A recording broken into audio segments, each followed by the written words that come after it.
നമസ്കാരം, ഞാൻ അഡ്വക്കേറ്റ് ശൈലാറാണി. നമസ്കാരം, ഞാൻ അഞ്ജലി റോയ്. മോനെ, ഞാനൊരു ചോദ്യം ചോദിക്കട്ടെ. കുറെ നാളോട് ചോദിക്കണമെന്ന് വിചാരിച്ചിട്ടുണ്ടായിരുന്നു. അമ്മയുടെ പ്രായമുള്ള അമ്മമാര് ചിലപ്പോൾ അമ്മയെ കാണുമ്പോഴൊക്കെ പറയുന്നു, മാഡം ഞങ്ങൾ സഹിക്കുന്നത് മക്കൾക്ക് വേണ്ടിയിട്ടാണ്, അല്ലെങ്കിൽ മക്കളുടെ ഭാവി ഓർത്തിട്ടാണ്, അല്ലെങ്കിൽ മക്കൾക്ക് വേണ്ടി ഞാൻ ഇതൊക്കെ സഹിച്ചു നിൽക്കുന്നു എന്ന് പറയാറുണ്ട്.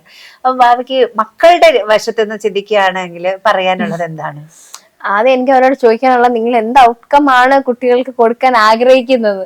എന്തായാലും നല്ല എന്താ ലവിങ് പാരന്റ്സ് ഒന്നും അല്ലല്ലോ, എന്തായാലും അൺഹെൽത്തി ആയിട്ടുള്ള റിലേഷൻഷിപ്പിലല്ലേ. ഞാൻ പറയുകയാണെങ്കിൽ അവര് ഒരു ഗ്രോയിങ് സ്റ്റേജിലായിരിക്കും, മെന്റലിയും ഫിസിക്കലിയും ഒക്കെ അവർ വളരുന്ന ഒരു സമയമാണ്. അപ്പൊ അവര് കാണുന്ന എന്താ ഹാപ്പി ആയിട്ടുള്ള ലൈഫാണോ? അല്ല, ഒരിക്കലും അല്ല. കാരണം അവര് കാണുന്ന അപ്പനും അമ്മയും അടി കൂടുന്നു.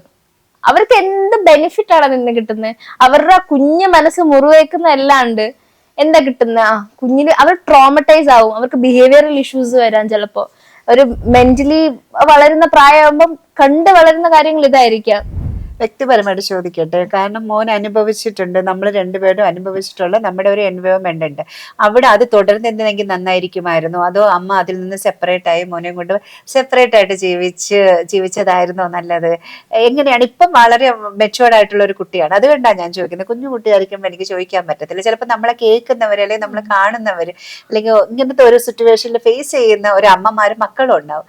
അപ്പൊ വാവ ജെന്യുവിൻ ആയിട്ട് ഒരു ആൻസർ പറയേ, ശരിക്കും ഒരു അഞ്ജലി, അല്ലെങ്കിൽ ചെറിയൊരു 5 വയസ്സ് വരെയുള്ള അഞ്ജലി, അത് കഴിഞ്ഞ് ഇപ്പൊ 20 വയസ്സിലുള്ള ഒരു അഞ്ജലി എന്നുള്ള രീതിയിൽ ജെന്യുവിൻ ആയിട്ട് ഒരു ആൻസർ ഞാൻ പറയുവാന്നുണ്ടെങ്കിൽ ഇപ്പത്തെ അഞ്ജലി ഒരിക്കലും ഉണ്ടാവത്തില്ല എന്ന് ഞാൻ പറയും. ആ ഒരു എൻവയോൺമെന്റിൽ വളർന്ന ഒരിക്കലും ഉണ്ടാവത്തില്ല. ലൈക്ക് ഞാൻ ഒരിക്കലും അമ്മയുടെ ആ റിലേഷൻഷിപ്പിൽ നിൽക്കാൻ ഞാൻ പറയില്ല. കാരണം അങ്ങനെ പറഞ്ഞു കഴിഞ്ഞാൽ നമ്മൾ ഇപ്പൊ ചെയ്യുന്ന കാര്യത്തിന് ഒരു സോൾ ഇല്ലാണ്ടാവും. കാരണം നമ്മളെ കാരണം ഇപ്പൊ നമ്മൾ കേട്ടതാണെങ്കിലും നമ്മളെ സർവീസ് പ്രൊവൈഡ് ചെയ്യുന്നത് കൊണ്ടാണെങ്കിലും ഒരാൾക്ക് അവരുടെ ലൈഫിൽ പിന്നെ ഈ ലൈറ്റ് തിരിച്ചു കിട്ടിയെന്ന് ഞാൻ പറയും.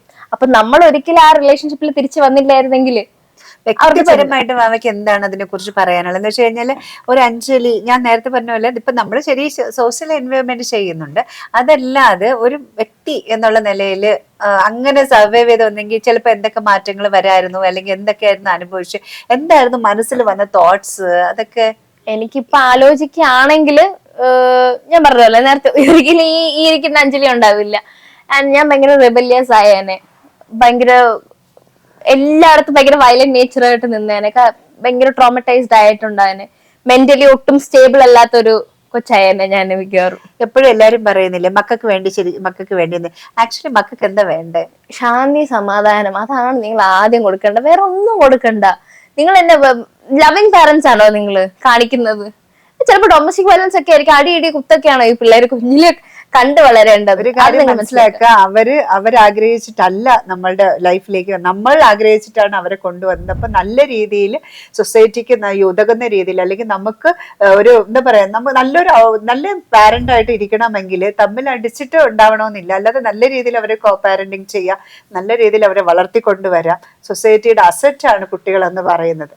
അപ്പൊ അതെല്ലാ പാരന്റ്സും മനസ്സിലാക്കുക, ഒരുമിച്ചിരുന്നിട്ടല്ല. അതെ, എനിക്ക് പറയാനുള്ള ഒരു കാര്യം എന്ന് വെച്ച് കഴിഞ്ഞാല്, നിങ്ങൾ പറയില്ല ഇപ്പൊ അമ്മ പറഞ്ഞ പോലെ കുട്ടികൾക്ക് വേണ്ടി ഞാൻ ആ റിലേഷൻഷിപ്പിൽ നിൽക്കുന്നു. ശരിക്കും കുട്ടികൾക്ക് വേണം എന്നുണ്ടെങ്കിൽ നിങ്ങൾ ആ റിലേഷൻഷിപ്പിൽ നിന്ന് പോവാനേ ഞാൻ പറയത്തുള്ളൂ. കാരണം അവരുടെ ഹെൽത്തും വെൽബീയിങ്ങും ആണ് നിങ്ങൾ നോക്കുന്നെങ്കിൽ I won't suggest you to stay in that relationship. കേൾക്കുന്നവര് നിങ്ങൾ പിരിക്കാൻ വേണ്ടിയിട്ടല്ല പറയണേ കേട്ടോ. ചിലർക്കെങ്കിലും ഞങ്ങൾ പറയുന്നത് ചിലപ്പോൾ റിലേറ്റ് ചെയ്തെന്നിരിക്കും. കുഞ്ഞുങ്ങൾക്ക് വേണ്ടി എന്ന് ശരിക്കും അമ്മമാര് കേട്ട് ഞാൻ മടുത്തിട്ടാണ് ഇങ്ങനെ പറയുന്നത്. കുഞ്ഞുങ്ങൾക്ക് വേണ്ടത് സ്വസ്ഥവും സമാധാനവും നല്ലൊരു എൻവയോൺമെന്റ്. അവര് നിങ്ങൾ തമ്മിലുള്ള അടി തീർക്കാൻ വേണ്ടിയിട്ടോ നിങ്ങൾ തമ്മിലുള്ള പ്രശ്നങ്ങൾ തീർക്കാൻ വേണ്ടിയിട്ടല്ല ഈ ലോകത്ത് വന്നത്. അവർക്ക് ഒരുപാട് നല്ല കാര്യങ്ങൾ പറഞ്ഞു കൊടുക്കുക, ഒരുപാട് നല്ല ലോകം കാണിച്ചു കൊടുക്കുക. അല്ലാതെ നിങ്ങൾ തമ്മിലുള്ള ആ ടോക്സിസിറ്റി, അതിന്റെ ഇടയിൽ ആ നെഗറ്റിവിറ്റി, ആ ഫ്രസ്ട്രേഷൻ, അതിലൊന്നും കുഞ്ഞുങ്ങളെ വലിച്ചിടാതിരിക്കും. And that's all. നന്ദി, നമസ്കാരം. നന്ദി.